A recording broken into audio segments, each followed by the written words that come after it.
All right, guys, we are live right here on the Truth Be Told show. You guys there? I'm here. All right, so I got my brothers from other mothers that are here with me, and I think we'll be without Peter Hayes today. He's got some business to take care of, and Marcus is here, and he'll be he's moving around a bit. But just the same, folks, again, it is the Truth Be Told show. It is Tuesday, August 2nd, 2022. This is absolutely the only Tuesday, August 2nd, 2022, that you will ever get in your life. This is a one-of-a-kind day, folks. You will never get another Tuesday, August 2nd, 2022. So make it a great day. Right now, it is the Truth Be Told show. Let's get it. All right, cue the music. Cueing music. Start the music. Starting music. And go. It's the Truth Be Told show, where we place America first. Honoring those who America has forgotten. Listen in and unlearn to relearn. As we set the record straight. And now, your host of the Truth Be Told show, Mr. Just Ask Joe and Uncle Mishorn.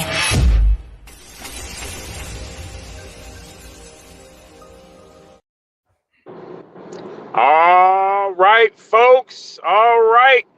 Again, it is the Truth Be Told show, Tuesday, August 2nd, 2022. And today's theme is food or no food come this fall.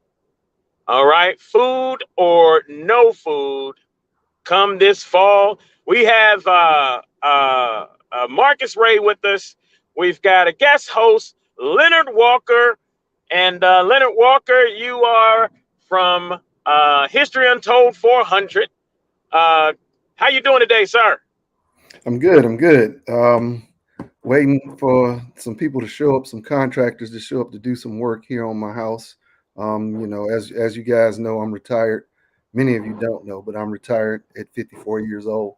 So, yeah, these are the types of things you do when you're retired is wait for contractors to come and make sure things are set up and that sort of thing, and be guest hosts on fabulous shows like this one. So, hey, man, how good does it feel to say things like, I'm retired at 54 years old? Man, I tell you what, it's amazing. It's a blessing. It's amazing. What a lot of people don't realize is that when you're retired, that doesn't mean that you don't do anything. A lot of people say, "Oh, you retire, you don't work." No, you do what you want to do, or sometimes you do the things that you need to do.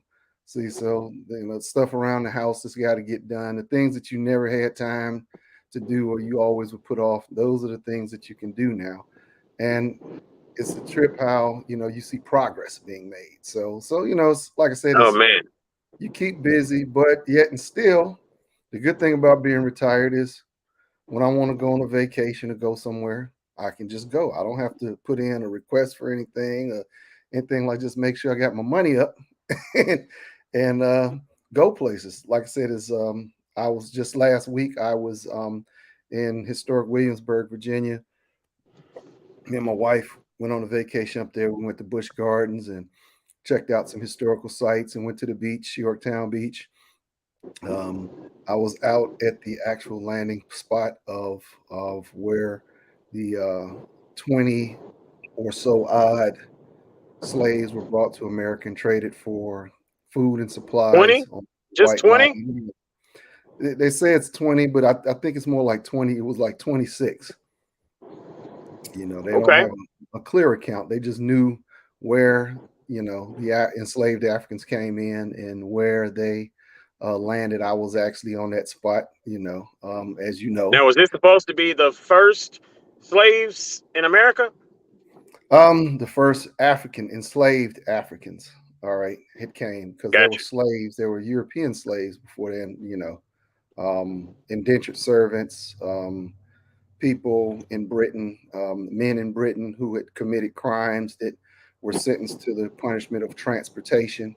That had to work their penance off in the new colony of America at the time.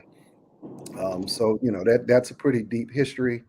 Um, as far as history of slavery, because it's not just Africans. It was, you had Europeans, you had not Europeans, but you had British men who were enslaved and women who were enslaved as well for various things. But when we talk about the difference is that the African slave, they use a term called durante vita, meaning during life. So there was no chance of a African slave being, an indentured servant or being free unless he came over as a free immigrant before then, right? See, so that was the intent was for African slaves to be slaves for all of their lives, until death, and that was the difference. Whereas indentured servants could work, until 7 years or whatever to gain freedom, and then get some parts of this newly found colony of America. So that's the difference, between that.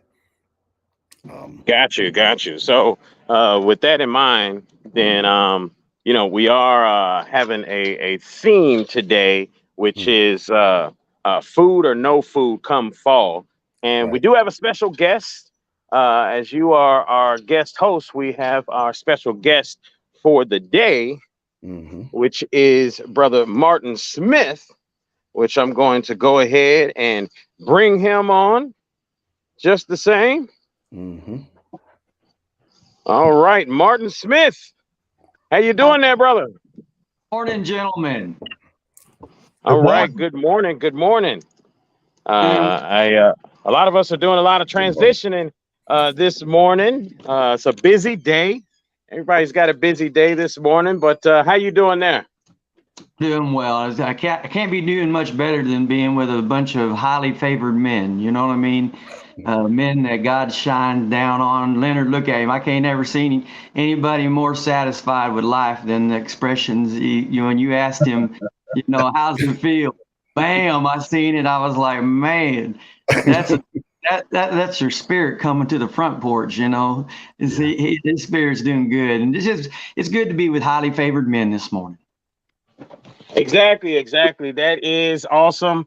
And of course, my name is the only one that is in the Bible. So I'm probably the most highly favored, but that's just, I'm just saying. Uh, but with that in mind, food or no food, come fall. Man, is this a thought of us having famine like the days of Bible? Uh, what's going on here, man? Is this about the war in Ukraine? How's that affecting the world food supply? Yeah, I appreciate all of that, build up. And really, you talk about the Bible days of, oh no, these are the projected days of our of the coming of the Lord. And so we're in those days, no matter when you were born, from beginning to end, all of history is his story, right? It's about all of this is about the returning of the Christ. And when God was so generous with all of those words that we call the Bible, when he was so generous to put them in organized ways such that the chaos of what we're experiencing today kind of makes a little sense when you trust and believe. He put those words in there to give us the hope that we need in times like this. And if you're one of the 400 million people that are going to starve to death, projected to starve to death on this planet due to the grain, not being able to move out of Ukraine, and they're the fourth largest producer of wheat, and they do a whole lot, have a lot of other resources by design. Again, God This is what God does. You only get one growing season. So if you mess that growing season up in any way, somebody's going to starve. And it's not fair. The world's distribution model isn't set up to like our Constitution, where everyone has an equal endowment and they have access to that endowment. The chain, that's the distribution of food isn't just. And so there's a lot of things going on in the world with policy and many other things that affect where we are at with you get one growing season. You mess that season up and people go hungry.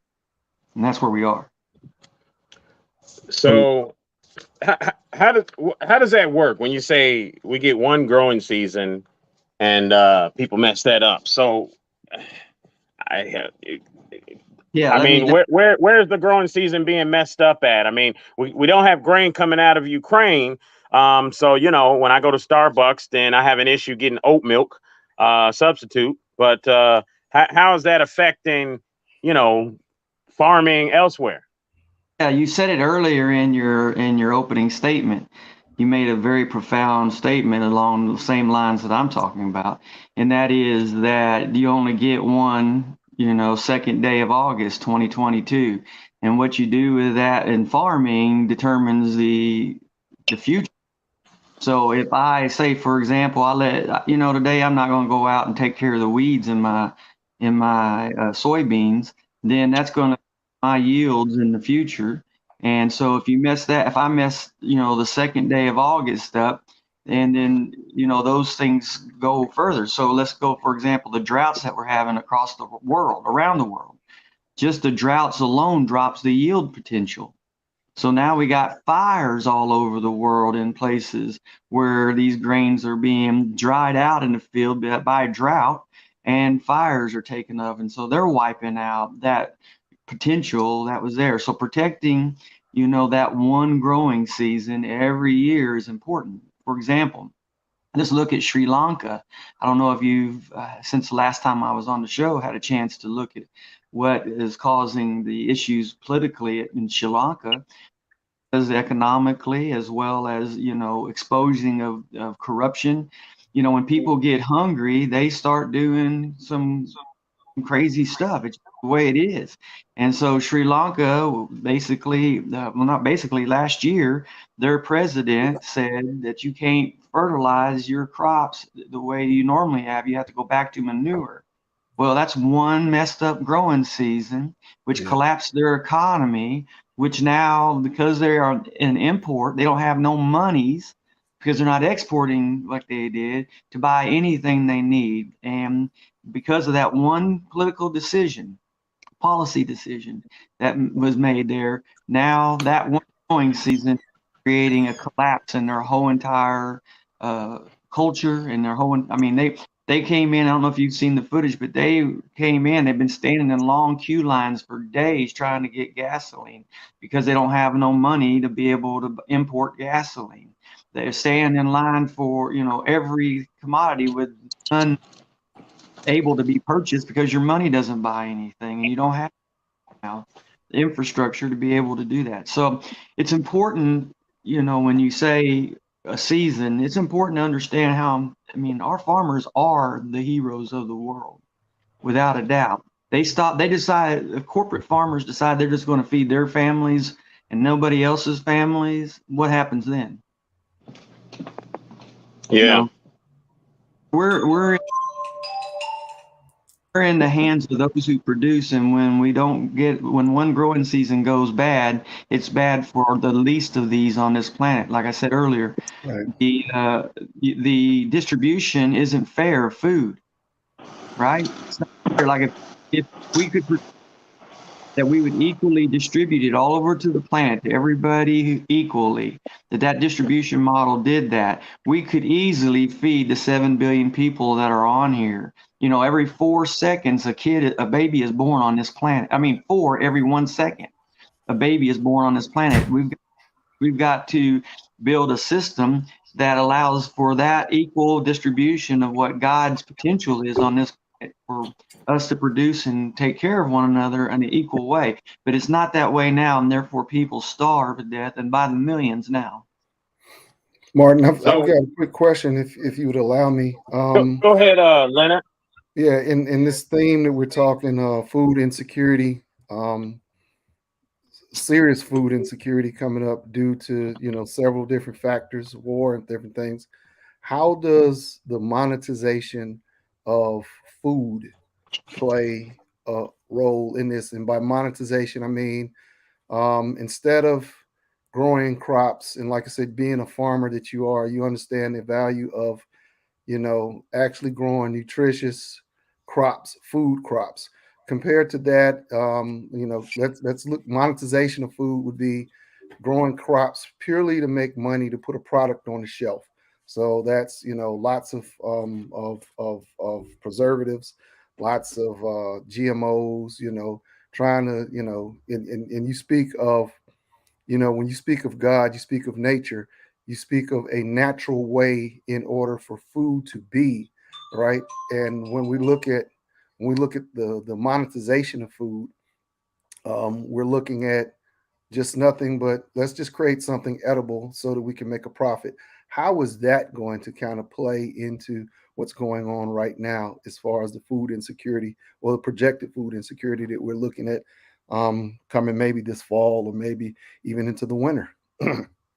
Yeah, so you're talking about manufactured food, and you're talking about that offering space is right now it meets a lot of the demand for food, not the nutritional demand, but the Right. demand for food for folks who are, let's just go straight to the basic poverty, right? Right. So at that basic poverty level, the farm bill, you know what that is, right? It's basically a bill that governs how the government's going to interact with commodities, and that's the goal of that is to be able to use tax dollars through what's called SNAP, the benefits of federal governments going to the impoverished people under a certain poverty line, so that they can engage with the marketplace and be able to at least get to the supply.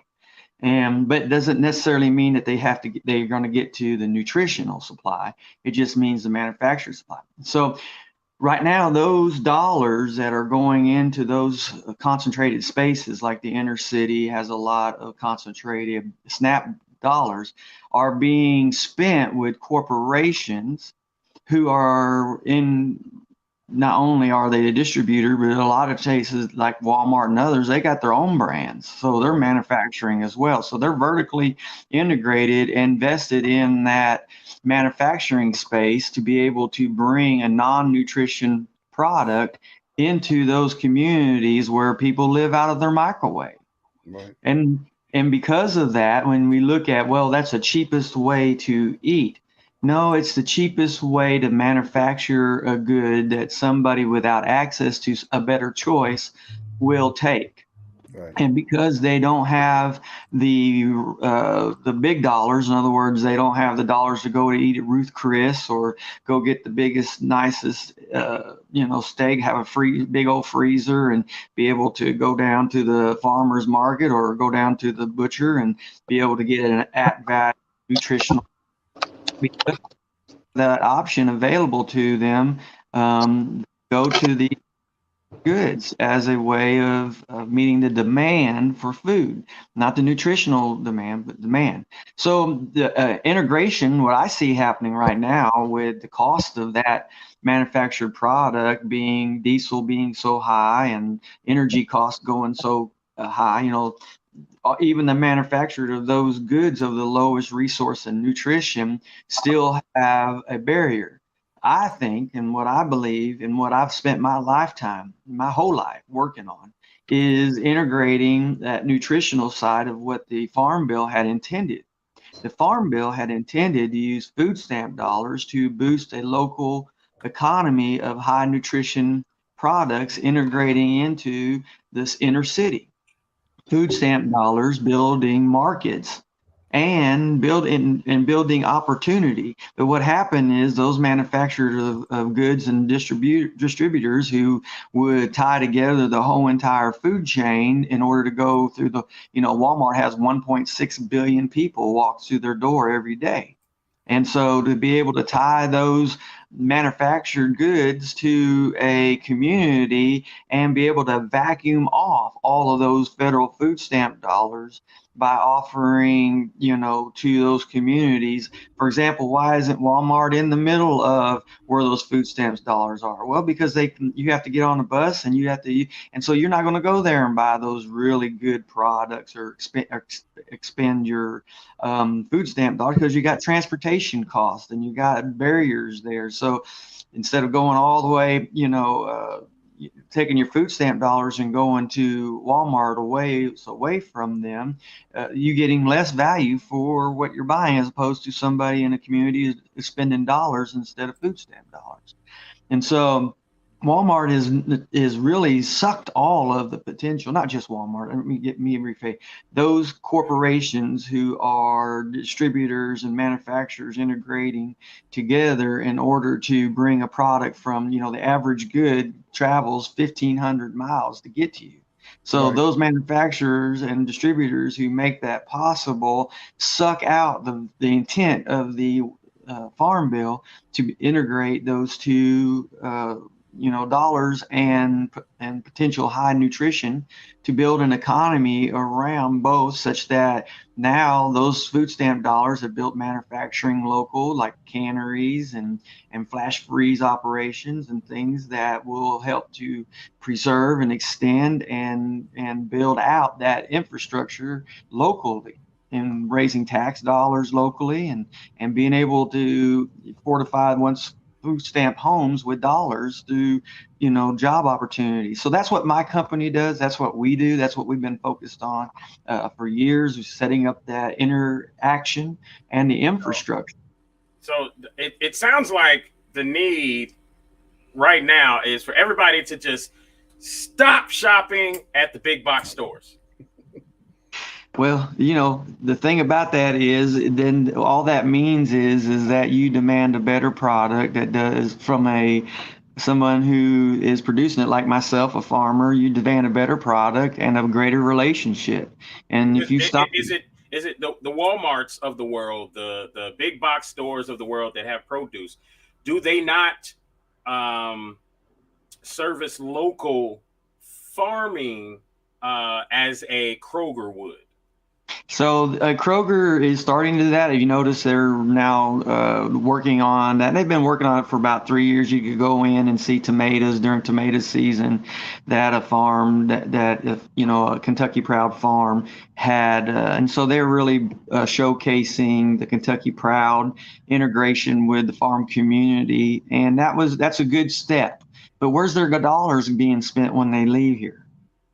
That's the difference between buying somebody who is going to spend their dollars here, with that interaction with farmer, and that farmer interaction with the consumer, that allows for both of them to have a better experience, more security, and economically build their communities together. Gotcha. That's the dynamic that I don't believe large corporate companies, because they got shareholders. Right? The only shareholders in this experiment or in this model, is you and the producer and the local distribution, and manufacturing of that good, whether it be put into, maybe there's somebody in your community, in the local community, who's well known for some kind of, let's call it a chili, and then we can that right locally and make it manufactured locally and distribute it locally and generate that economic impact locally, and so now we have a cannery, and now we have somebody who's raising the beef for it locally, and somebody's raising the beans for it, and somebody's raising the chilies, and on and on and on, and tomatoes and what have you. And because of that, we have now established the greater good and the intent of Congress when they put together the welfare program associated to Gotcha. Gotcha. Okay, so I tell you what, love everything that I'm hearing, folks. What we just heard is the importance of supporting home team. That is absolutely what we just heard. But real quick, we're gonna go to commercial, and we'll talk some more. We're going to talk about the flooding in eastern Kentucky as well. I don't want to miss that. But coming up, we're talking, why is there going to be a food shortage, which we kind of capped that as well. And how does that impact the average family? Okay. So we'll talk about that and more as we come back here at the Truth Be Told show. Don't go anywhere. We'll be right back.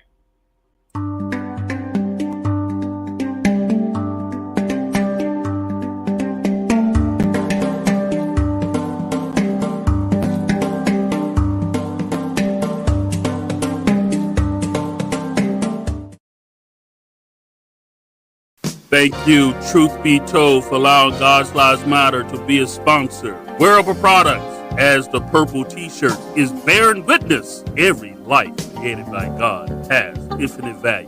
Visit God'sLivesMatter.com. Hey folks, check out HealthDaddyWow.net. 100% plant-based herbs and supplements. Whether you're in person or online, use the word tipping for 10% off. Remember, feel better, look great, HealthDaddyWow.net. Remember, HealthDaddyWow.net.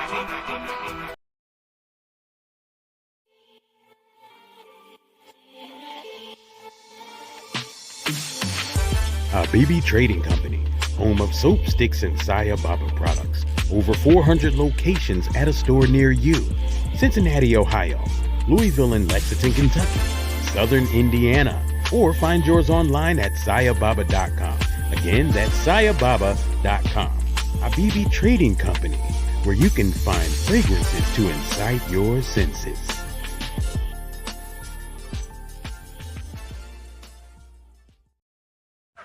I don't need to sit at your table. We building one. We in the process of building a table. We building a table. I don't gotta sit at your table. I'm building my own table, and I will build you a table in the presence of your enemies.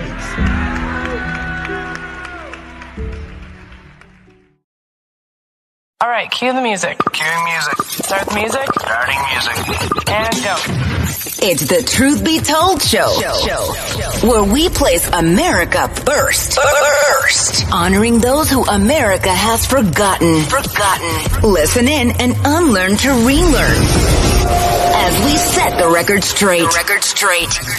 And now, your host of the Truth Be Told show, Mr. Just Ask Joe and Uncle Mishorn.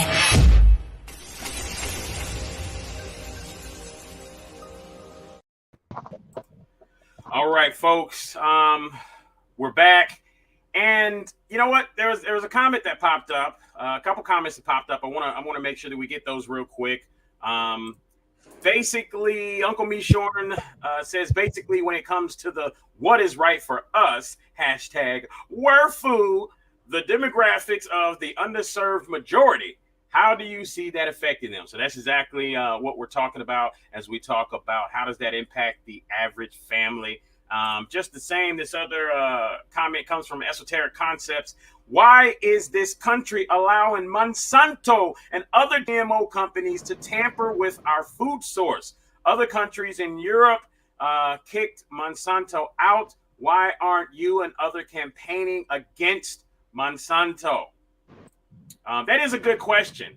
And I know just from the little bit of research that I've done through the years, you can't be anywhere near the idea of health and wellness and not run across conversations, research, and stuff about Monsanto.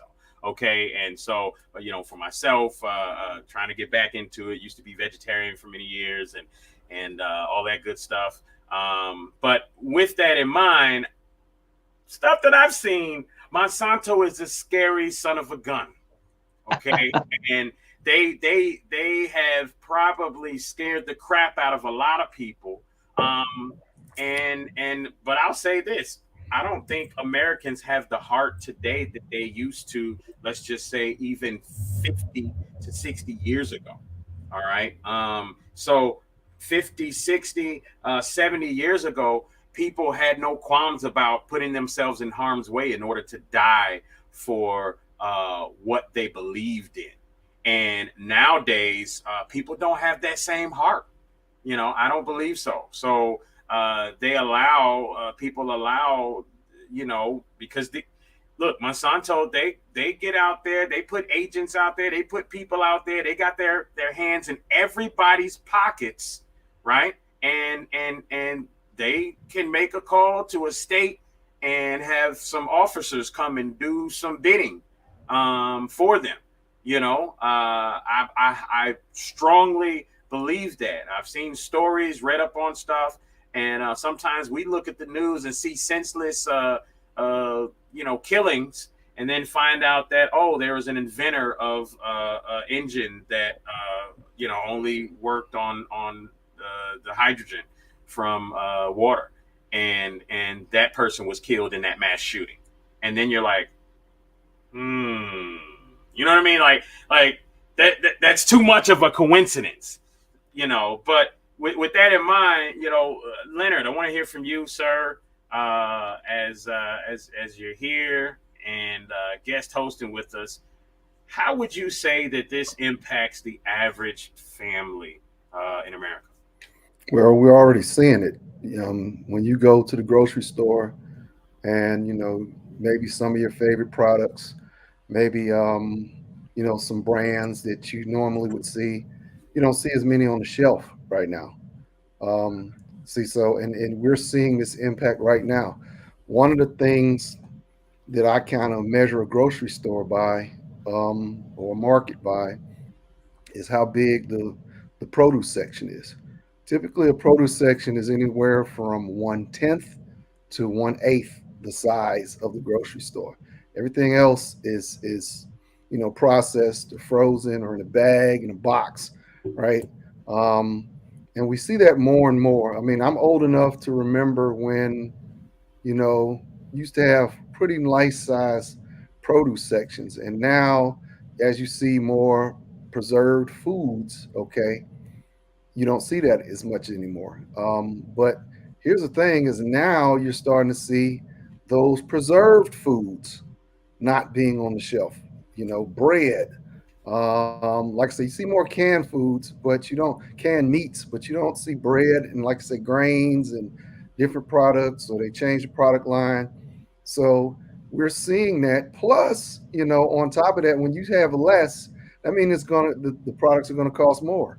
So you're gonna see inflation. You're gonna see, hey, a loaf of bread now is, back in the day. Well, I ain't gonna even say back in the day. I'll say a couple of years ago, average cost of a loaf of bread was anywhere from $2.50 to about $3 and some change. Right now, it's $5, $6.99, for especially if it's some bread that's considered quote unquote healthy bread. So you might pay $6.99 plus tax on a loaf of bread that you might be able to get about what, maybe 8 sandwiches out of. See, so this is how this is going to impact. And like I said, it's families, and it's not just the grocery store. You think about schools, all right, that get supplied, lunches, or I know here in North Carolina, and I think of many other places, because there are food insecurities. What you have is the cities of many different places offer, or counties offer, like if there's a rec center, they'll offer lunch for kids that are out of school that would normally not be able to get. So all of these prices of everything, all right, are going to go up. The supply is going to dwindle down, and I'm not trying to sound, apocalyptic, but just like I mean, we've seen this stuff in the movies. Yeah, we're in a season of famine now. But the good thing about this is there, whenever there's a crisis, okay, or whenever there's some sort of adversity, you can do one of two things. You can either fold on and just, try to weather the storm, or you can weather the storm and say, you know what, this is going to happen again. What am I going to do to prepare myself for the next time we have some sort of a food shortage or things? You see these shows, these prepper people, but you don't have to go to that extreme. You can always still say, you know what, let me grow a little garden. Let me do I this. Let need me to do go to that. that extreme, man. I'm trying to look. I'm trying to get with Martin because Martin. I know Martin's got an underground bunker somewhere and all of that. So, Hey, that's me. I've been trying to get out to his farm. I'm trying to visit all these places, and Leonard, I'm coming out there, all that because I need to figure this out. But Martin, I want you to elaborate on this whole Monsanto thing. Why do you think the U.S. has not said, you know what, screw you, Monsanto?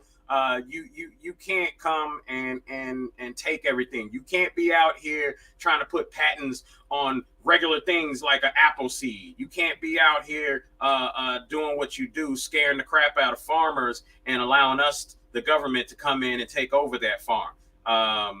In bed with you. So I mean, we more or less have answered the question, but go ahead and elaborate on that. Is there any experience that you have that you have seen, or even if you have seen it, would you even be willing to share it? Go ahead. Yeah, I appreciate that. I appreciate the question from the viewer there, because the listener, it was very pointed to me, like, what are you doing about it? And that's the whole point. Yep. That's the heck point right there. He described it. He described the solution. It's the fact that we're not doing anything about it. Bad things happen when good men do nothing.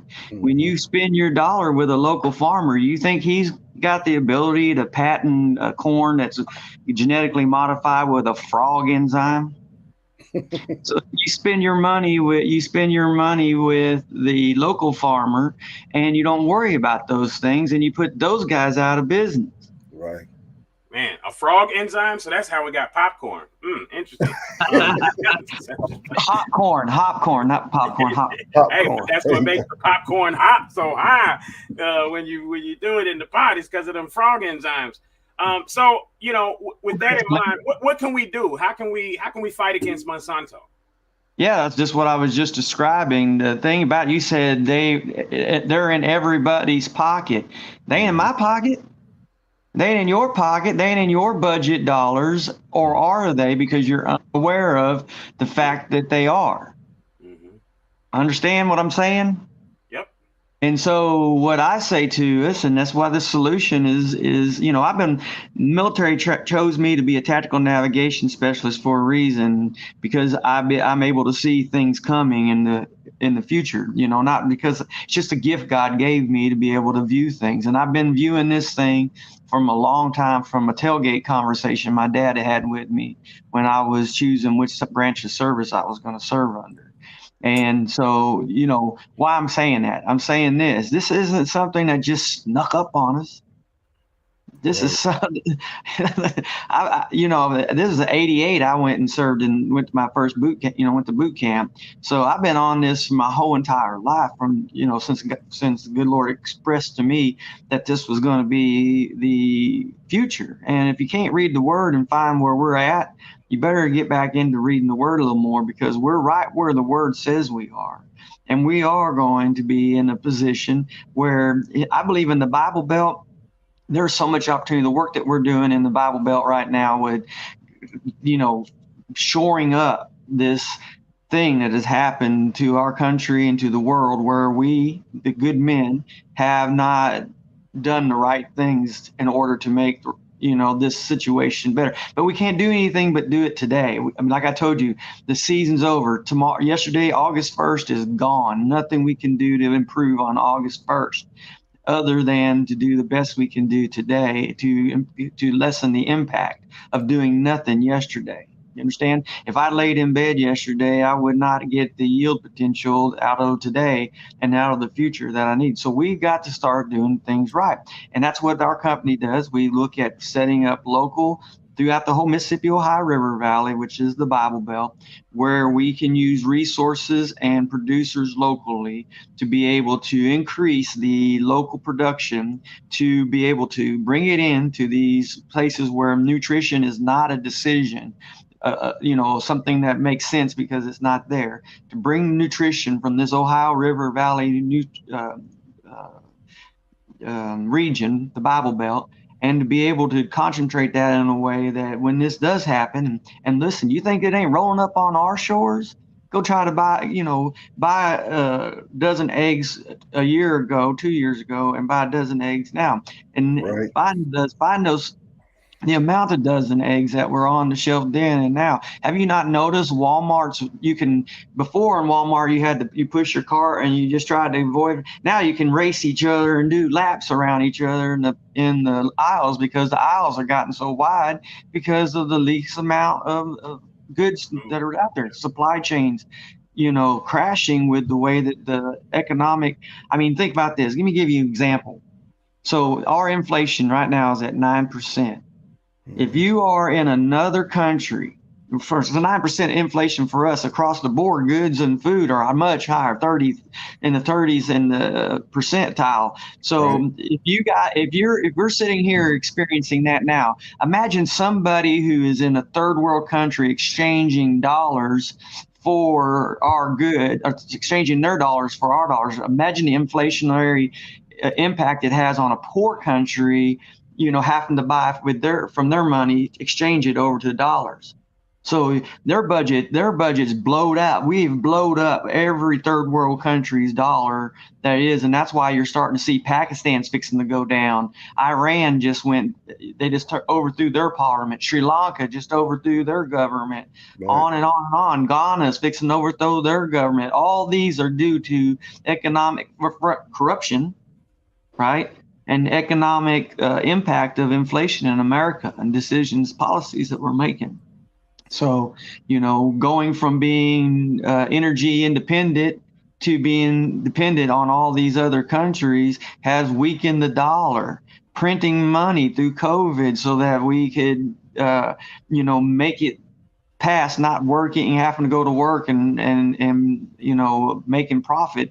We printed money, which now created the inflation we're in today. It's lowering the value of the dollar all over the world. So we're not the only ones suffering at the cash register. There are literally whole economies failing because of the exchange rate of inflation, inflationary exchange rate. Countries. Let me ask you a question. What does Akasita mean? What is it? Akasita or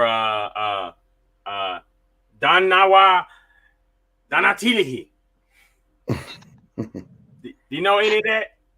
No, I don't, but it sounds like you may be ordering something from an exotic restaurant. I was trying to speak a little Native American. Okay, what dialect? I think that was Lakota. Lakota, okay. I'm Apache, so you got Cherokee. I should have asked Google differently. I forgot to put Apache in there. But that's interesting that you are part Native American and a navigational specialist in the military. Seems like those two go hand in hand. To be honest with you, with that in mind, then it really kind of seems like we're past the idea of a solution for this famine. Do you think that this is going to go away and then it'll happen again in the future, or you think that this is the beginning of the end? I quit thinking. I just read my Bible where it says that these things, there's going to be pestilence. Let me tell you how pestilence gets started. So right now you have GMO corns and things of that nature that Monsanto's developed that you can go in and spray pesticides over and get rid of undergrowth and all that, and it flourishes and comes up. Those are all made by petrochemicals. I have fertilizers the same way. So right now, last year, fertilizer cost was about $186 a ton. This year, we're around somewhere between $840 and $900 a ton based on where you go at. These crops, so the diesel fuel, $2.85, now we're up to $5, $6 in some places in the country, even higher than that produce some of the most food for us. We've got shortages that are in all kinds of areas where equipment has been made because manufacturers are not, they've got supply chain issues. They can't get certain components. So now we got machinery that's sitting around it needs parts and components to. All of those things limit the potential for that particular seed to be able to make it without blight, make it without a pestilence that's coming. As soon as that little weak seedling comes up into this world and it ain't got everything it needs, something's going to eat it. Something's going to attack it. Something's going to, and so that's going to drop the potential for the yields to happen, which the Bible says that there are going to be those famines are going to come due to pestilence and due to these things. So this energy crisis we're in, all of these things where the Keystone Pipeline didn't get put in, that was the number one first thing, like I told you, Sri Lanka made their last year said you have the fertilizer manure, you can't use the fertilizers you're used to. Now their country's overthrown. We've got the Keystone Pipeline. That was the very first thing that this administration did was to shut that down and take that oil supply away from the U.S. economy. At that very moment, all of these things I just described to you predestined us to have pestilence and famine. So explain the Keystone Pipeline. Keystone Pipeline. Yeah, the Keystone Pipeline was a pipeline that President Trump authorized to be able to move oil in and out of the U.S. And so it was a way to take our oil and take it around the world, and also have another way to bring oils from around the world into the U.S. And so because of that, infrastructure that we need it in order to stay independent. Because of that infrastructure project was there, now companies were going to be able to operate around that to extract American oil and fill that pipeline with American oil. So it was stabilizing our energy independence is what that infrastructure project was designed to do. Man, so I tell you what, I want to show you guys something. This is a comedic trailer to a movie called Idiocracy. Have you seen it? Has any of you seen it? Okay. Well, I want to show this to you because it makes me think about what's going on right now. Real quick, let me get to this comment. We will have a new president or sameness or same political party in 2024, right? What is the best conservative versus liberal candidate for combating and navigating our food shortage in our social division and past economic failures that are occurring throughout America and the world today? So what is the best conservative candidate for combating this food shortage right now? You, the American people, quit. Listen, you got dollars in your pocket. You have influence. You have a constitutional protections as an individual, which are greater than the state. It's us who's the solution. We are the solution. When we keep looking towards government to solve our issues, it's where you spend your dollar. Look, you can supply, just like me, I supply my whole household nutrition from right here. Can too. You just got to have the infrastructure, the conversation between you and the producer in order to have everything that you need. That's what we do as a company. That's the solution. But it's your dollars, your interaction with the markets, your interaction with the politics that makes the difference. It isn't them making a difference for you. It's you making it for your country. Don't ask what your country can do for you. Ask what you can do for your country. Can I get you on video at my house and help me figure out some farming solutions in my backyard? Done. Got it. So right. Just quickly, in other words, what you're saying, Martin, is like I can echo this. Is the bottom line is the role of government is to facilitate our ability to help ourselves and to empower ourselves. Okay, and if that's not happening, if we're empowering government, it's the absolute opposite. Government is supposed to be empowering us to do for ourselves. Like I said, to answer to that question, candidates and all this, the bottom line is you have to, as the people, we have to force, whomever to be accountable, all right, to us, right? Because we are the people, right? And we are the ones that the government is supposed to be serving and not the other way around. We're We looking forgot for the that. government to save us instead of serving us. Yep, absolutely, absolutely. So real quick, let me share this with you guys.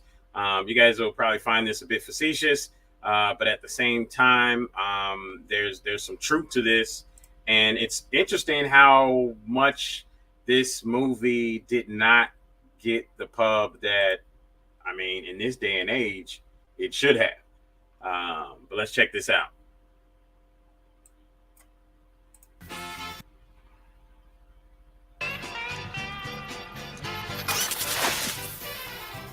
What the hell is this? Tastes like Gatorade.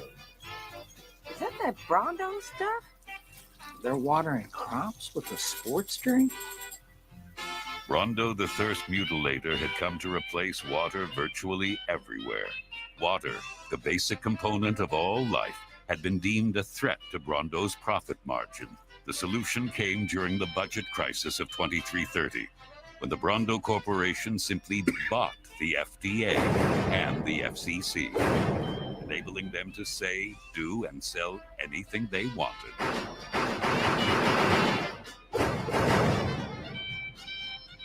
Joe didn't know any of this, but he did see a problem that he might actually be able to solve. With his options running out, Joe took a bold step. He would not get out of the way. This time, he would lead.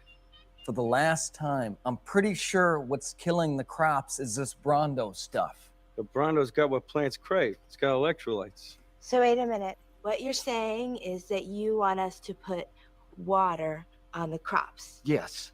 Water? Like out the toilet? Well, I mean, it doesn't have to be out of the toilet, but yeah, the idea. But Brondo's got what plants crave. It's got electrolytes. Hey, look.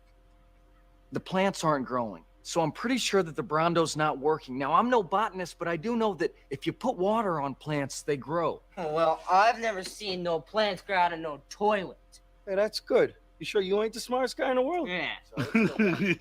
Okay, look, you want to solve this problem. I want to get my pardon, so why don't we just try it, okay? And not worry about what plants crave. Brondo's got what plants crave. Yeah, it's got electrolytes. What are electrolytes? Do you even know? It's what they use to make Brondo. Yeah, but why do they use them to make Brondo? Because Brondo's got electrolytes. After several hours, Joe finally gave up on logic and reason and simply told the cabinet that he could talk to plants and that they wanted water. He made believers out of everyone. Joe didn't know it, but the beloved electrolytes were salts that had been building up in the topsoil over the decades.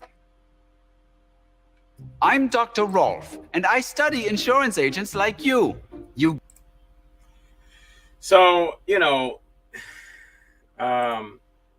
that's just a little snippet. That movie, as it is, facetious in ways, it is kind of what we're talking about here.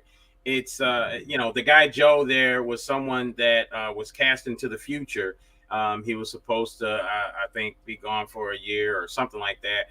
Well, they did a mess up happened, and next thing you know, he's in 2350 instead of 2022, or it's supposed to be 2023 or something like that. Nonetheless, this is what what America looks like in 2350. Everything's broken down, and when I look at the Brondo, it makes me think of Monsanto. And I believe that they were being facetious in saying that just the same, and how they bought everything, the FDA, the FCC, they bought everything, and they turned this into a circus of a country, a circus of a world. And as new generations come about, they sit back and think that, this Gatorade is what we're supposed to be doing. You know, so I speak to that, Joe. Let me speak to that. Please. So obviously that's a fictional story, because the reality is if they did that 1 year, they'd all be starved to death and there wouldn't be nothing, there wouldn't be nobody to film. So that's the reality of it all. It's all, I mean, basically that's talking, in my opinion, talking about marketing and how it's affected, you know, the way you think about the way things really are. But the way things really are is if you was to do that and that would become a practice across the food chain, you know, there wouldn't be a story because there wouldn't be nobody here because we'd starve to death. Yeah, absolutely. Yeah, it wouldn't be a day two or a year two.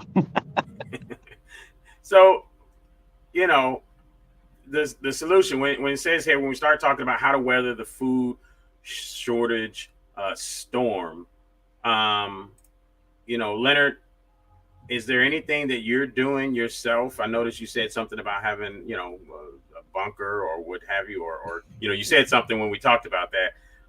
Is there anything that you're doing, any type of prepping that you yourself are doing for you and your family? What I'm doing is I'm going to the local markets now. You know, the farmers market. We've got a local farmers market that operates here, not too far from where I live at. Just a small one. From on Wednesdays from 8 to 12 and Fridays from Saturdays from 8 to 12.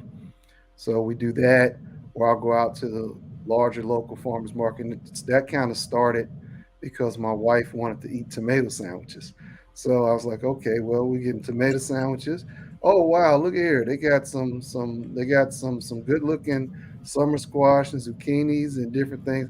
I said to myself, I'm not gonna grow my farm, my garden anymore, because I'm going to set that up for my next house. I'm gonna have a homestead.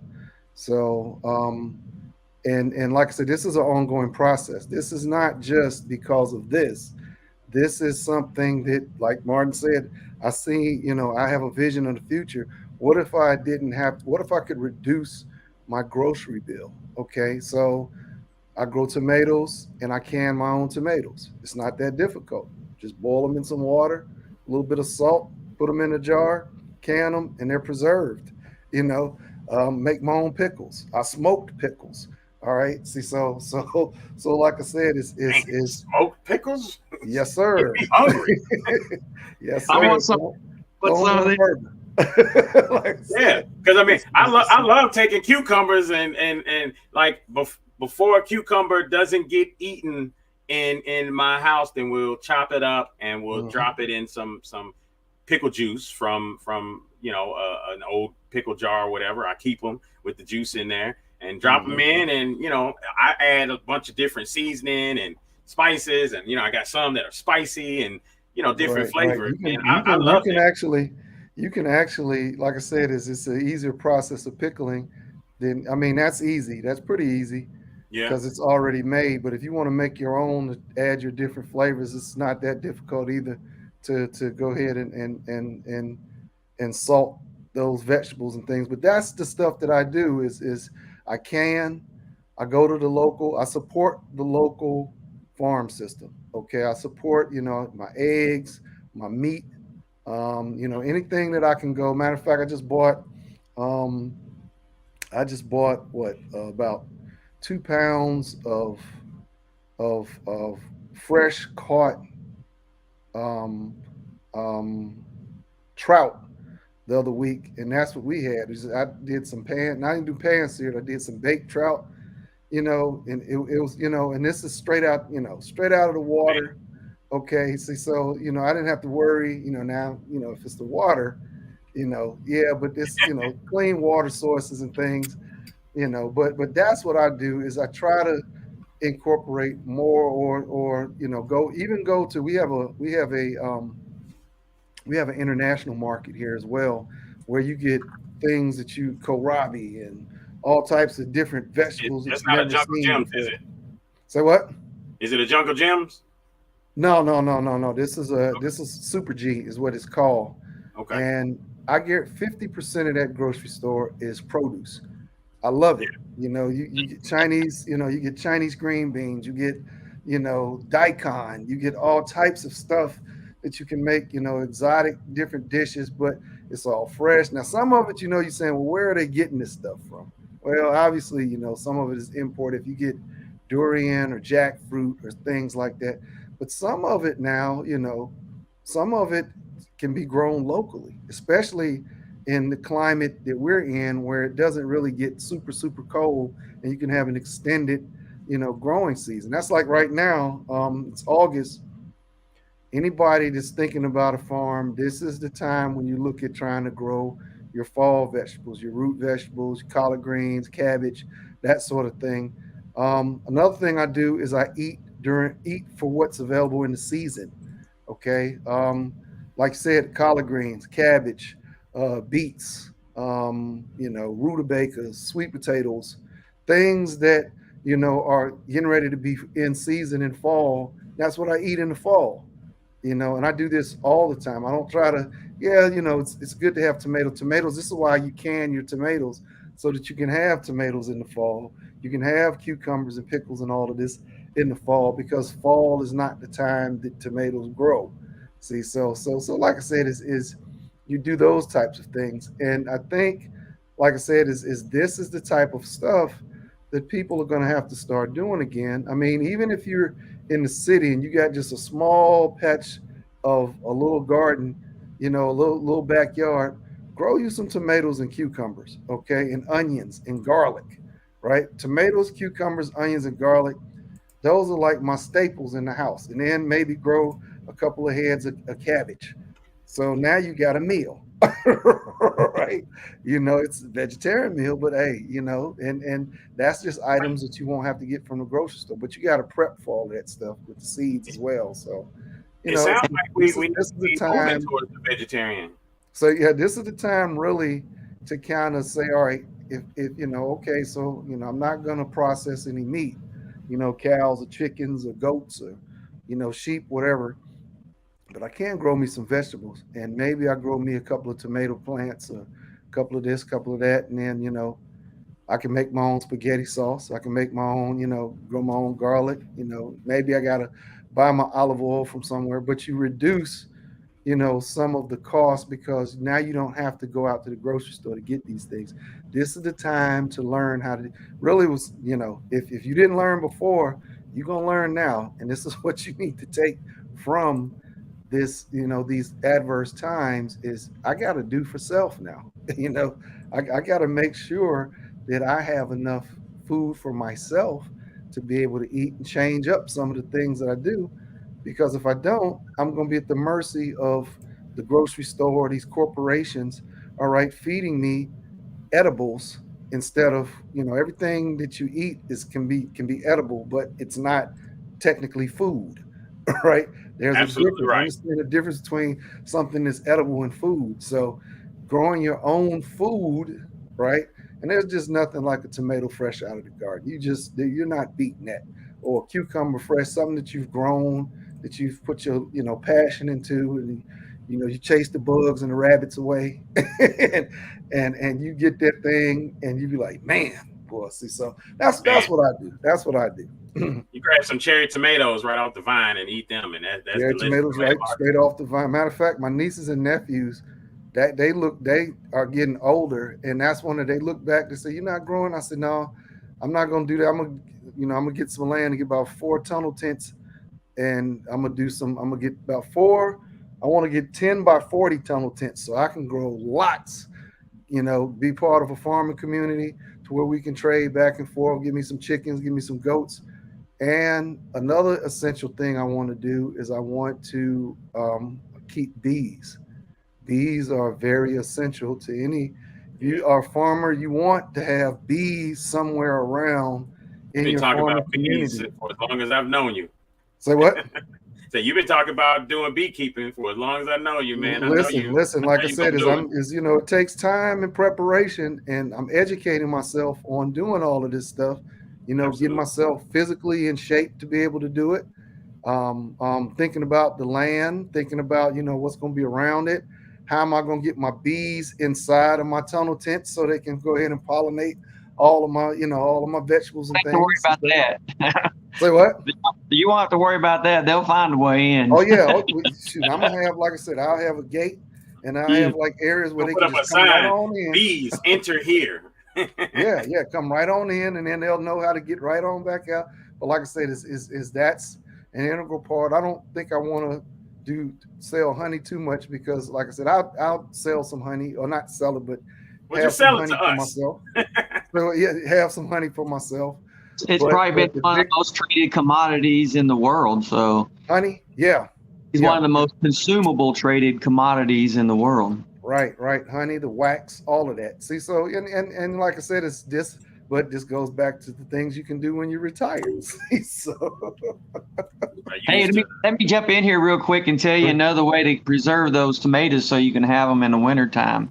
So at the end of the season, when you get that, about August, probably around the 30th and 1st of September, you'll get those tomatoes that's taking a little bit longer to ripen, and they're growing bigger, and but take those off there and wrap them in newspaper and put them in a box and put them underneath your bed.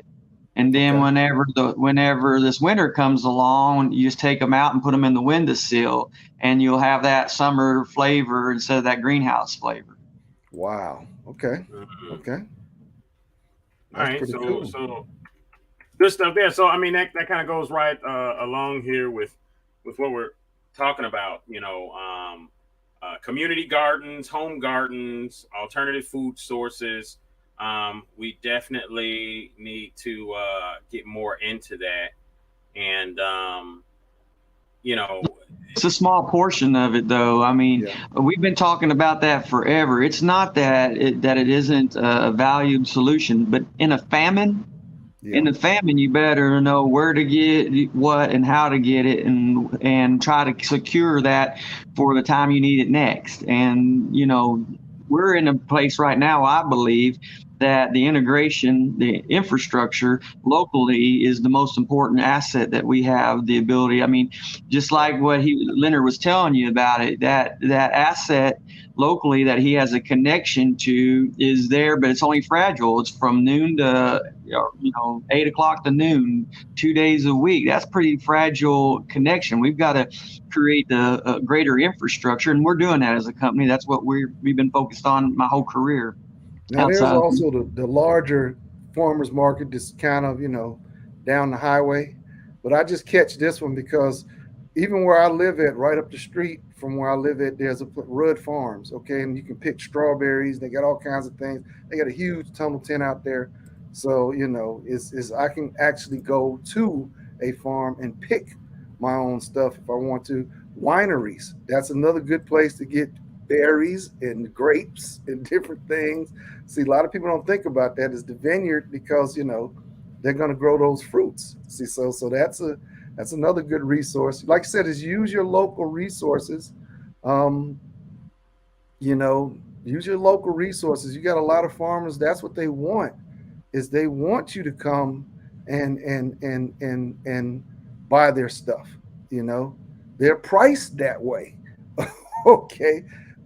We go to some places up in Virginia that has, great, matter of fact, a lot of these farms and a lot of these, apiaries in different places. An apiary is what is where people keep bees. That's what an apiary is. So a lot of these places, they're online. They're utilizing technology. They can send you letters to let you know what's in season, all of that kind of stuff. So you have to really utilize that stuff. And if you're in a community and you got some vacant lots, get with your city council person and say, listen, let's try to create a community garden right here, and to where anybody in the community can go get cabbage and tomatoes and collard greens and, mustard greens and all of these types of things. And now, like I said, is that, that community. I give you a quick example. Is we had a community co-op built, and I tried to support it as much as I could, but it was basically built on the same model as what you see with other grocery stores, and you weren't really getting the price savings. Okay, people are all about the money at the end of the day. You know, if it's costing you more than it would to go to Walmart or go to Harris Teeter or go to, you know, whatever your local grocery store is, then, you know, you really are saying, okay, so why am I going here? Okay.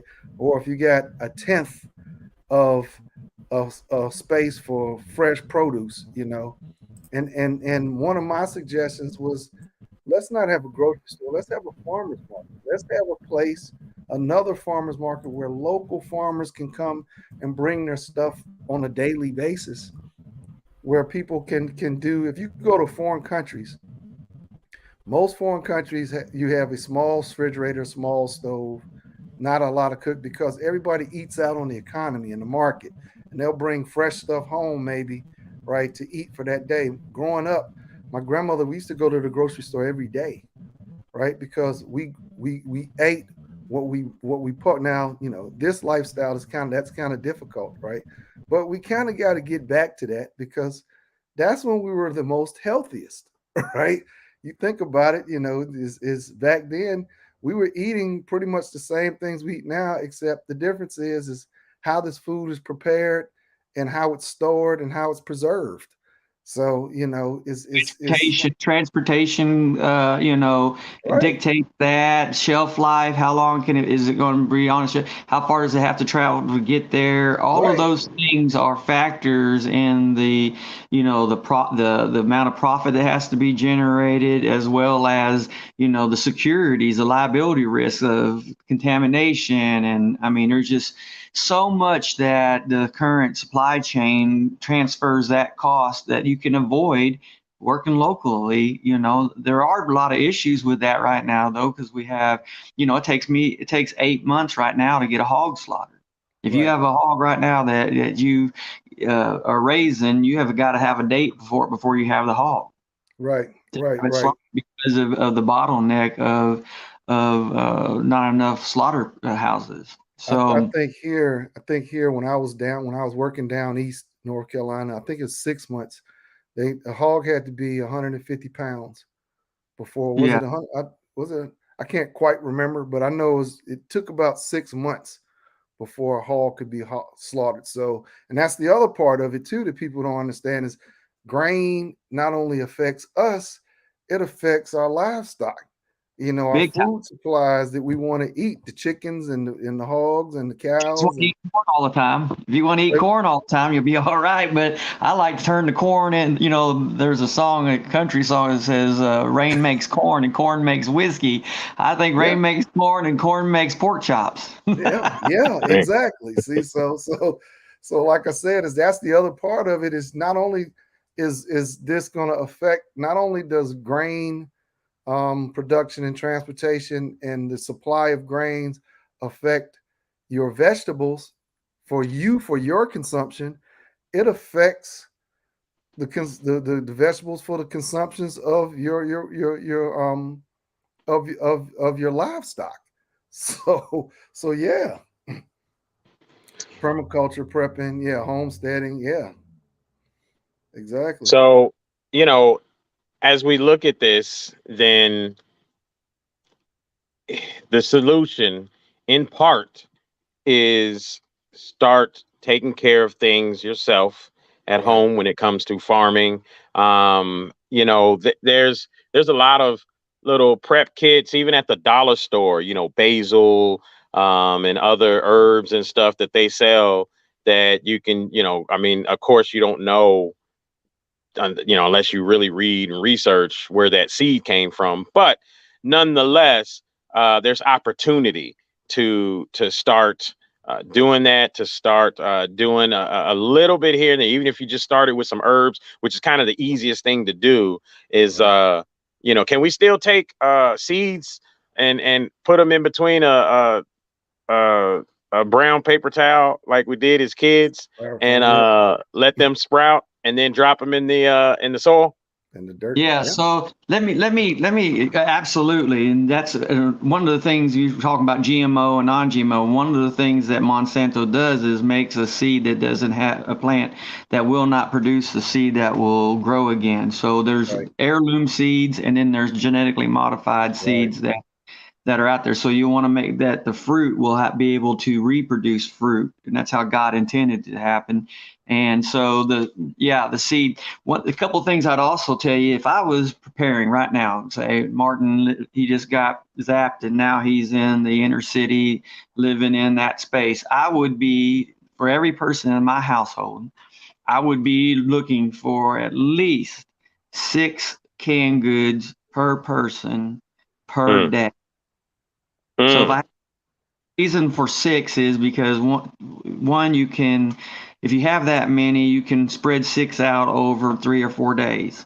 So if you have to extend the time that you don't have access to food because of maybe there's a trucker strike and all of a sudden truckers aren't coming into your city, or maybe there's another outbreak in something that locks down the country, and we can't say, oh, that's Martin, you're being real pessimistic. No, I'm telling you things that could happen and have already happened. Yeah, these are things that we've seen. These are things that have already, just ships being stopped across seas and products with an inability to get here. And we've seen the trucker strikes. It affected it a lot. So this isn't anything. You're not making this stuff up.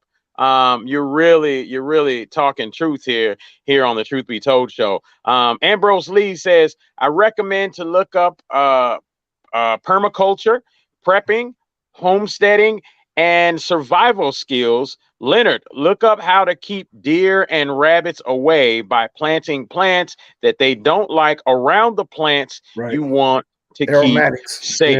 Yeah, aromatics, keep all types of insects and things, basil and because you can't stand there, you can't sit there with a gun and just shoot them and then eat them, because that'd be a lot of time that you'd have to spend sitting there posted up to watch that. Although that'd be a lot of meat that you'd be able to capture and hopefully salt and save. But you do that and you get some dogs to chase them away too. So Yeah, but I got a 21st century solution to that. How about putting your camera on that motion camera like you have on your front porch that alerts your phone on your garden, and whenever that alerts, you go out and open the door and put it down and then put it in the freezer. Yeah. Hey. Do that. And that's not a bad idea. I ain't gonna let a deer run off when I don't have to. If he's being a nuisance to my garden, I'm going to put him in the freezer. Right. Yeah. Look, vegetarian yet meat eater out of necessity. Yeah. Right. Well, Make it. I say to that, check all the regulations and all that. But literally, though, that's a 21st century solution. You don't have to sit there. They can alert your phone and right in. You can go in and take that out. But no, I'm serious. It gets that serious. The Bible talks about a great harvest. It's going to come as a sign, and what I mean by that is I believe we're going to turn to this creation and have to, through desperation, come back to these type of harvesting, planting, sowing, and harvesting and reaping kind of endeavors, regardless if we're prepared for it. And so, because I believe in the word is told us God's never created chaos. He's always created order. And, when he says these things are happening, I can see them. And I know Leonard and I believe your viewers can start to see, if not have already been seeing, this economic collapse, the crisis in corruption, the crisis in production and manufacturing. So, I think it's going to happen regardless of us, whether we're prepared, but being prepared for, like I said, 6 canned goods per person per day gives you. I think that's a detriment right there. 6 canned goods per person per day, folks. You need to stock up. And the other thing about that, and the reason for that is you'll have some to share to people who will defend that stock. Because if you're having to defend it yourself, then you got to sleep sometime, and you've got to, things that got to happen. And so tactically, it gives you a chance to spread that in a way to defend the supply. The other thing I would say is rice, beans. Those 2 things are staples that you can never have too much of.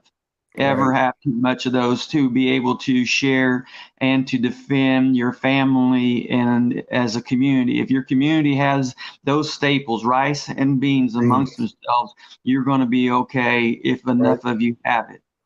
Right. Especially like I said, rice and beans. Yeah, because you can dry them out. They preserve really well.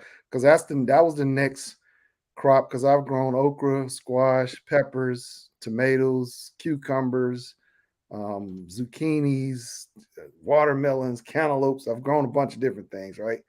But beans I've not grown. So that was one of the things I said to myself. I said I'm gonna have to grow some beans. Beans and green beans, you got to stay on top of them because they'll grow fast. But like I said, is especially with beans, is they dry out. You can store them easily, and now you got food because of the fiber content of the beans and the rice that gives you the energy. You could live off of that literally. See, so And so the other thing to that, add to that, is when you have those staples, you can travel if you need to get away from danger. Those are easy traveling elements that you can carry with. If you carry canned goods, 6 canned goods per day per person, you're not going somewhere away from that supply. But if you have to go, from that supply, and am I saying to you that we're in that position to, that's on the horizon? I'm saying if things continue the way that they are, and if you're not prepared for it, then you're going to be a victim of it. And there's nothing better than being prepared for the future. Right. So the other thing about that is go learn how to fish and hunt and look at poke. Have you ever eaten poke? Man, it's one of my favorite summertime herbs that grow in the wild. Poke salad, It grows, poke, and it makes a great dish, got high protein, and on and on and on. There's so many vegetables that are growing in the wild, that are available to us if you're aware of those things. So am I saying we're going to be all prepped out and do all these things? I'm saying we got to be looking at it in case we need to be. And that's what we're doing. And we got to fix this economic supply chain issues where corporations are, vacuuming those dollars out of our communities and doing nothing back with them. So we've got to use those dollars more wisely. I call it the grocery hustle.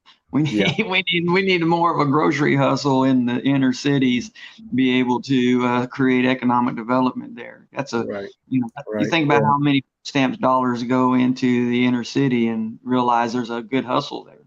Yeah. And like I said, I'm from Chicago, so I know about food insecurity. Within a urban environment where, like I said, growing up, we had a farm. We had my grandmother used to go to the curb market where you could get, fresh deli. You get deli stuff and you get fresh vegetables. She would go every day, and we would eat what she got every single day. And so you knew it was fresh, it was fresh as it could be, rather. And, all that is gone now. You don't have that kind of stuff anymore. So, how do you bring that sort of thing back? The big grocery stores, mom and pop's stores don't want the big grocery stores in the cities, but mom and pop grocery stores have got to grow or create some sort of cooperative to where you have a combined market where you can go to farmers and suppliers and different things and buy in huge bulk, right? Where you get those discounts and you get, those things where you can bring them back to your communities and say, hey, I'm buying now 1,000 of these or 10,000 of these, so because I have that kind of demand in my community. So it's all types of ways, to be able to try to figure this thing out. But what it really requires is everybody's active participation, right? And to have a conversation about it. That's a consciousness, being conscious that you're spending your dollars. They got on, why ain't you for Monsanto? And you got to be conscious of that you're funding that. And if you're conscious that you're funding those activities, that you are are saying are counterproductive for your community. It's not bringing in the nutrition. It's not making economic development for poverty. It's not doing anything. If it ain't doing those things, then you demand it with your dollar. Right. And, you know, the company, we're sitting here saying, demand it of us. You know, we're working, you know, every day to open those supply chains into that space to elevate nutrition in those places. How can we support you? How can What's we that? support you more, Martin? Well, the object of support is to be able to understand, you know, what the cause is, right? And so the cause is to what you're doing right now, taking a community, being responsible enough to bring a guest on with a topic that's you know, relevant enough to speak to all of the audience.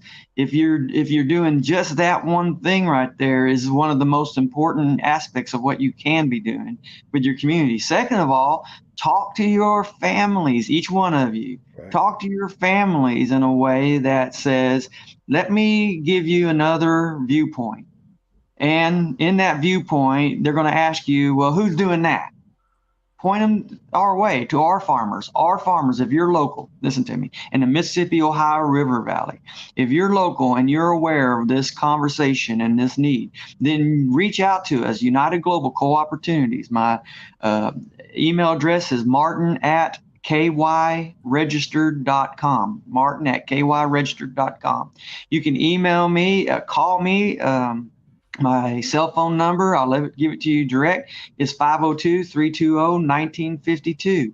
If you've got a consciousness because of this conversation, or for you have a God-given you gift to view things in the future and want to be a part of the expansion, it's simple as reaching out and then allowing the infrastructure to develop between your purchase and the production locally. And we're gonna link that for you and be able to help you access that, such that you're not going to be tactically unaware, and also with the securities that you're going to have locally by a farmer who says, no matter what the economy is, I know that you are my customer, and I'm going to protect, I'm going to process for you, I'm going to grow for you, and now you're going to limit that security that those around you have. And doing that, eliminating that for you, and leading others to have them be able to eliminate that for them, is exactly what has to be done in order for us to get beyond this limitation that currently exists in the supply chain. And you said that was that the 1952 number? Yeah, go ahead and give them my cell number, my personal cell phone number. And the reason why I do that is because this isn't a big corporate, holy moly, this is farmers working directly with you. The job of our corporation is to make that connection and set up the logistics between the farm and the consumer. And that's what we do. And that's what we're doing in Louisville and focused on doing in the whole Mississippi, Ohio River Valley. Awesome.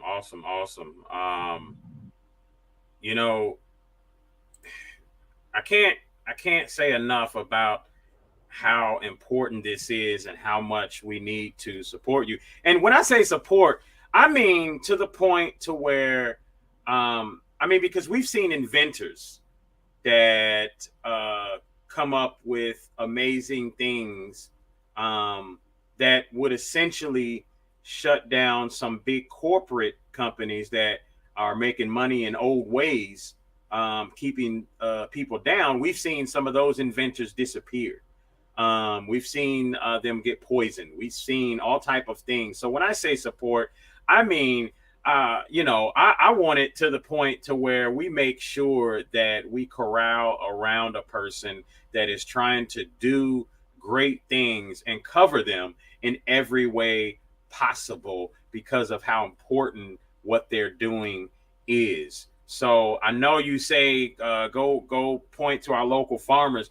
We want to do that. Because I know for a fact that, there's been plenty of times, driving out close to Mount Washington, picking up my kids or what have you, in some of that land out there where I've seen signs for eggs for, $3.50, $4 or whatever. And at the time I looked at it, I'm like, that's crazy. But as I started to get more in tune with what I want for my eggs, I want my chickens walk. I don't want them to just be free range eating grain, because I don't know the inception of that grain. I don't know how it was created, made, whatever. They're vegetarian grain. Okay, great. What are the seeds? You know, who are the GMO seeds involved in that at all? You know what I mean? I want my chickens to go around and eat worms and bugs and the normal things that chickens eat. Right. So I'll pay that higher price. And now when I'm looking at it in a Kroger or Walmart or what have you, then I'm like, doggone it, I got to go find one of them farmer signs again and get it for that $3 and $4, because, you know, this $7 and $8 and $9 and $6 is getting ridiculous in the grocery store. So, you know, I want to support, meaning, you know, we need to do a show at the farm, you know. Yeah, let's get out to the farm. Let's do a show at the farm. I want to show you guys something else as we're getting ready to exit here real quick. I want to show you guys something. This is another inventor that I feel like we need to figure this out. And the crazy thing about this is just pay attention to the guy's name as we look at this. And I think you guys will be as interested in this as possible. You guys have probably already seen this. But this is something that right now we need to figure out how to get with this guy or recreate his machine so that we can help more people as well. Just check this out, folks.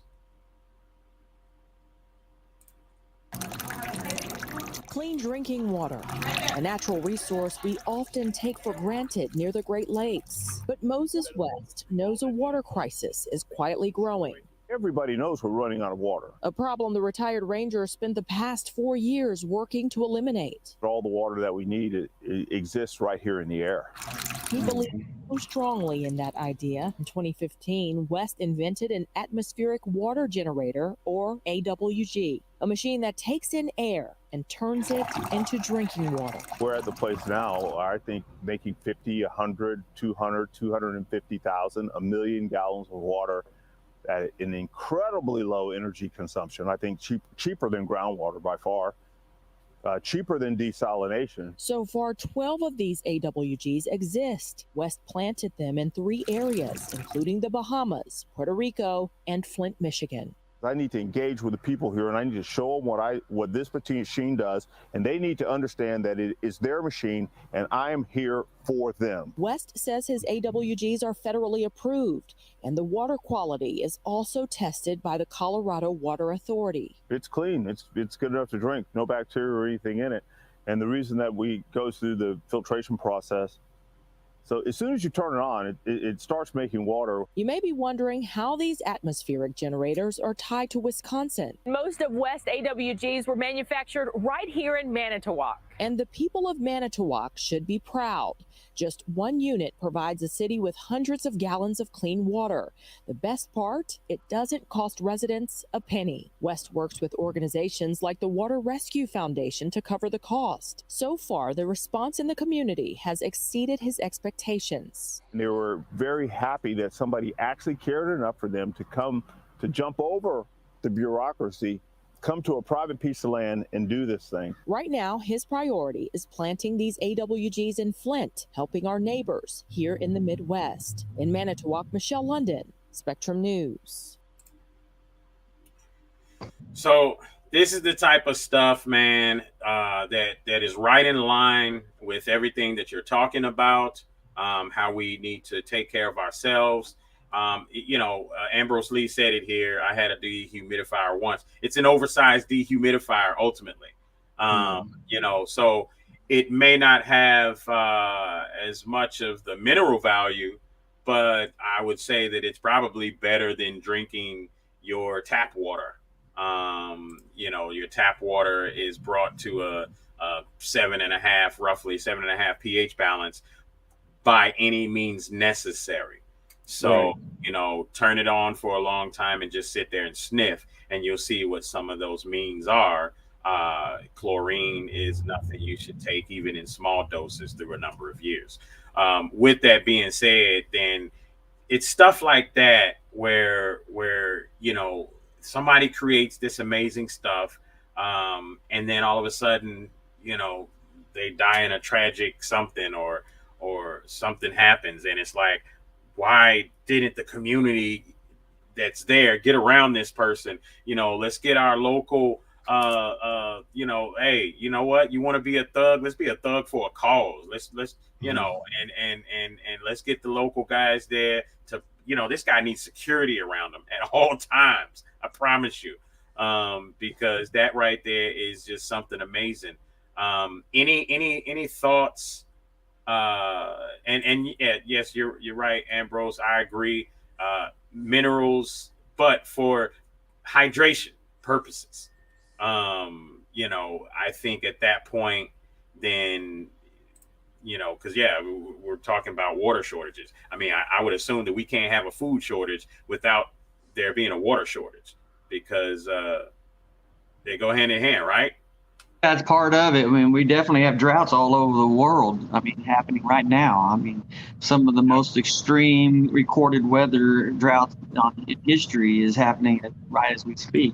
So, that technology is definitely not one to be underestimated in its potential by far. I mean, imagine if you have a watering, you're in Colorado and you've got a greenhouse, and you can't, because of the water restrictions there, you can't use groundwater, you can't collect water, whatever, what have you. You can put that in the systems and water your greenhouses, not having any federal restrictions associated to humidity in the air. So it shouldn't be. I think that technology should be looked at for many other applications outside of just supplying water, turning water into productive benefit for many people around the world. Imagine you got, once there was a project that they sent rabbits to over to Haiti, and the rabbits went over there to Haiti, but the resources available for rabbits was, limited to human consumable resources that they were consuming. So instead, they just, because of that limitation, they ate all the rabbits and still were hungry, at the end of the day. But if you put this kind of system in there, at least you have the water requirements covered instantly with a system. So I think there's some real application there, automated applications as well. So you could connect that right to an automated watering system. So lowering the labor cost or labor resources needed to produce, But do you think that this is? I mean, do you think that what's happening right now is intentional? I'm thinking what's happened now is what Jimmy Carter said it best like this, I think. I'm going to answer it like this.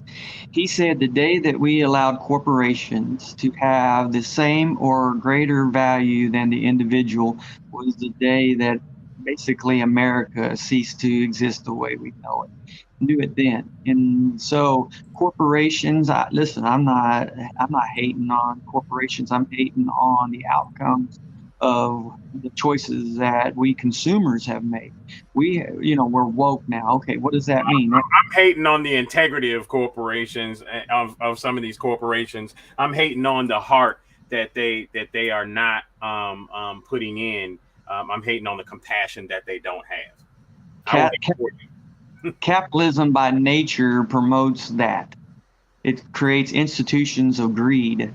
And so greed is not a very compassionate. Can create institutions of greed, right? But I mean, I have a business. We all, a lot of us have had business. We do it to make money. But I feel like there is a manner at which you can move synergistically, where your passion and your heart is to help people, and you will be blessed accordingly. Meaning, you can grow, expand, and continue to make more money and continue to help more people if that's your true intent. Now, there is the element of greed there that if you take this little sidestep here, you can walk down, but that's a choice, right? Vice. So without guardrails, just like the law in the Bible gave us guardrails, not because here's why God's not saying don't steal. He's saying I don't steal. He's saying don't create adultery because I'm not an adulterer.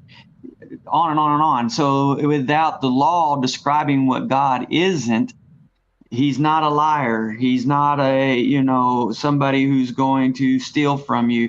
He doesn't have those elements. So in the economic structure, when you're looking at that same model, you have to have guardrails such that greed doesn't so okay, you did that, all that heartfelt stuff, but I figure out a way to sink your ship and I capitalize on the momentum you put in the market because I'm giving everybody a better value and promoting what's inside of them, and that is greed. Oh, if I can get it less from him, I'm not buying from you, no matter how heartfelt you are.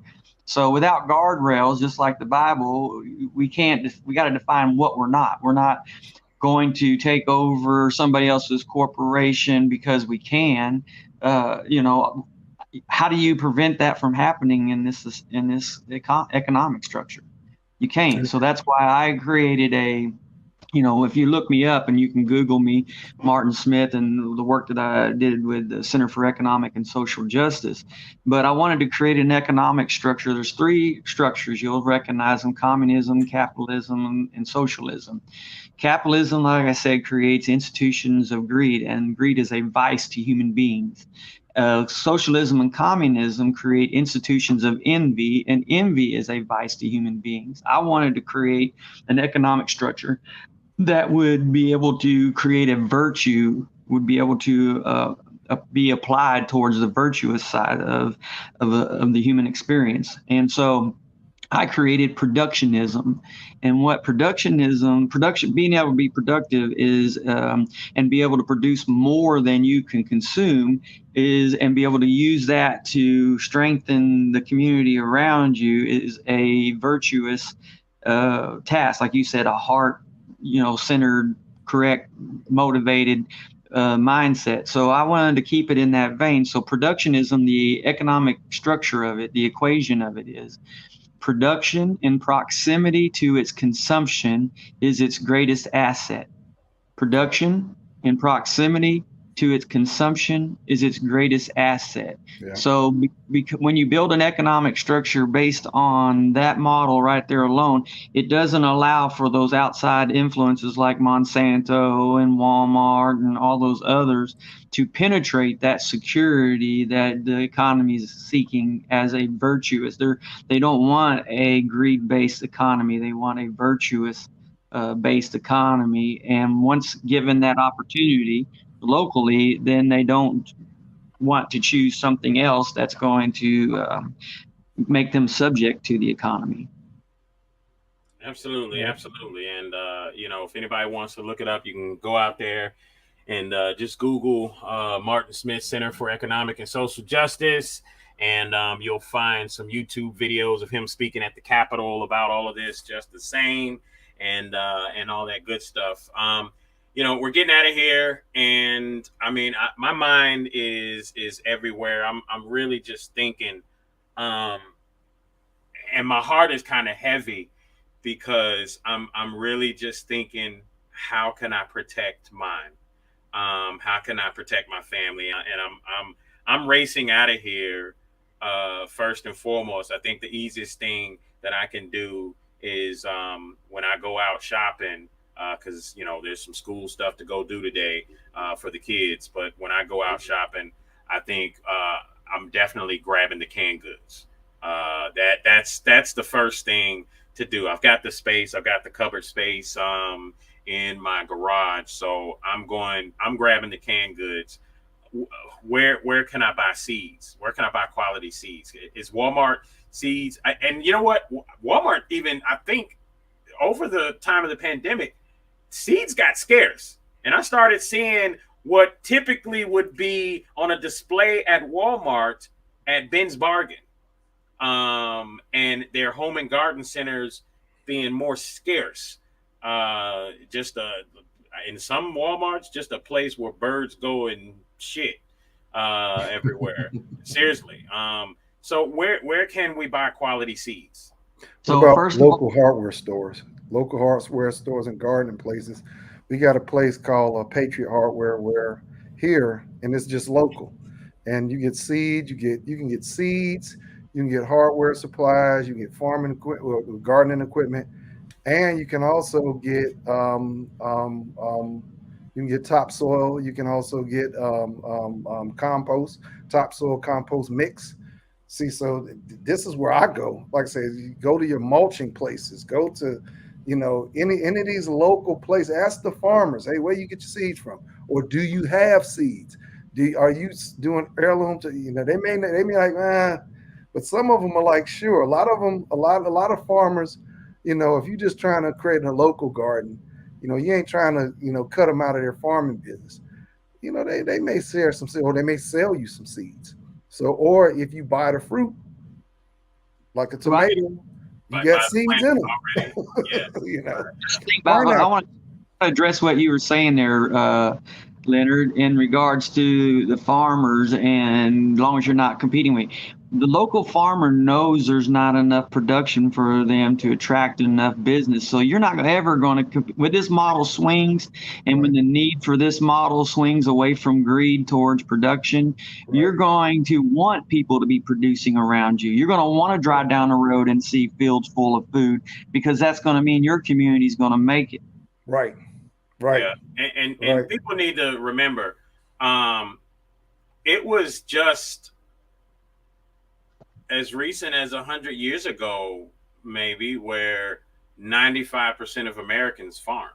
Yeah. Whereas now it's less than 2%.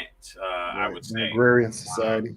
3 to 2% of Americans farm, and right now it's all been boiled down. And let me tell you, and I'm gonna say this, so Martin the farmer doesn't have to, but Monsanto, in cahoots with the government, has gone around to farms all over the U.S. And created problems there, physical problems, in order to create the space for them to buy those farms. And when I say problems, I'm talking about they have gone and roughed people up. They have gone and done some nefarious things around the world at different farms in order to create a situation to buy that land, buy those farms, and create commercial production. And in commercial production, then, that's why your chicken leg is so big. That's why your chicken, breast is so fat, and that's why your daughters are walking around looking like that. That's why the weight of a child, the obesity weight, like every 10 years goes up. Everybody's getting bigger and bigger. I just saw a picture of a 14-year-old kid playing football that looked like a freaking monster, and it's a heavy protein diet, probably.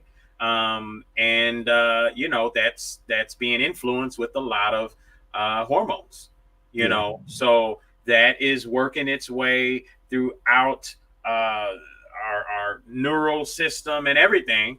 And now you wonder why people are running around here half-cocked crazy. Folks, we are in a situation to where the need for us to start taking care of ourselves, more so than relying on the government, is here. The time is yesterday, and we now need to focus on that. Any last words, Leonard, before we go? My last words is, let's make social responsibility, accountability, self-reliance, let's make that a trend now, instead of dancing and TikToking and all these types of things. Let's make taking care of ourselves and looking out for each other a trend, right? A trend that will never end. And we won't be victims of it at the future. Right. Yeah, no, absolutely. Absolutely. So, it's a situation where we've got to get responsible. We gotta We got to do this. So I'm sitting here again. My mind is just everywhere thinking about this. So, fellas, it's been a great show. It's past time to go, and I appreciate you, Leonard, for stepping in as a guest host. I know we'll see you more of you. Martin Smith, appreciate you just the same with the knowledge that you have. It's invaluable. And I think we all should reach out to this. Again, did y'all catch the name, Moses? Yeah, absolutely. Moses Yeah. West, yeah.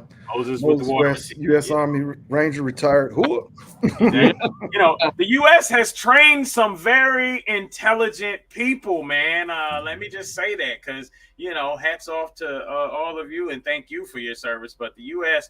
has trained some very smart people, and it's amazing. We've trained them to be able to survive out there. Why not take that knowledge and bring it back home and utilize it on a day-to-day basis? So again, we should try to reach out to this brother Moses West and see how we can.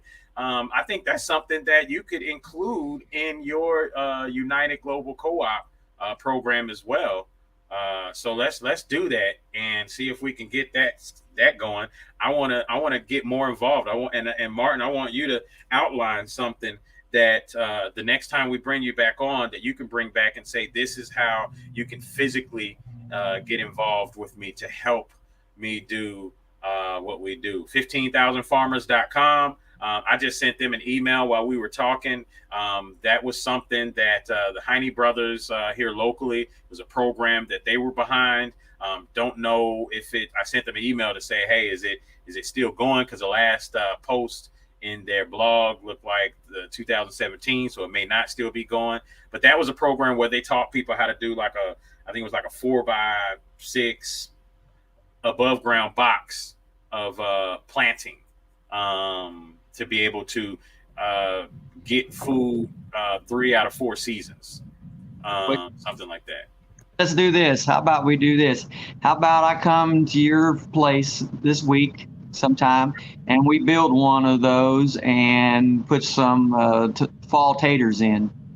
Show you how to do. I'm with it. Show me how to do something that can survive that I can have for the winter. Absolutely, I'm all about it. I've been looking on Amazon at greenhouses. Now you're getting me excited. I've been just to start. I saw the 3 shelf on each side type of small walk up greenhouse to start. So tell me and I'll buy the stuff and let's get it going. I'm with it.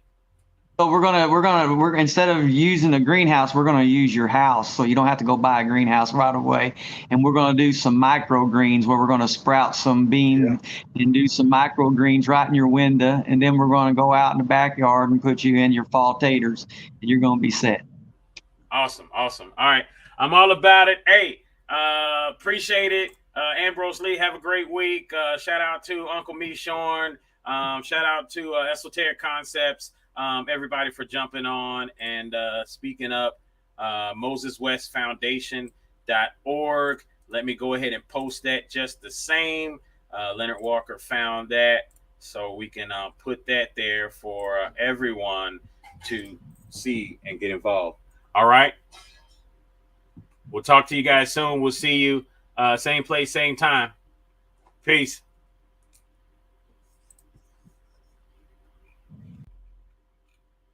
All right, cue the music. Cue music. Start the music. Starting music. And go. It's the Truth Be Told show, where we place America first. Honoring those who America has forgotten. Listen in and unlearn to relearn. As we set the record straight. And now, your host of the Truth Be Told show, Mr. Just Ask Joe and Uncle Me Shorn.